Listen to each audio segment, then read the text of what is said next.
Say goodbye to uneven skin tone with this curd and papaya face pack. The lactic acid present in curd, combined with the skin brightening enzymes of papaya, helps achieve a more even and radiant complexion. Today in this video, I will share how to make DIY face mask for uneven skin tone.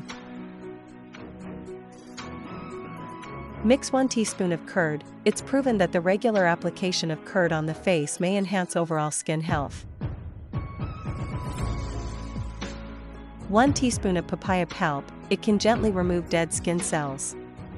This mild exfoliator removes dirt and other impurities from the skin, leaving you with smooth, radiant, and younger-looking skin.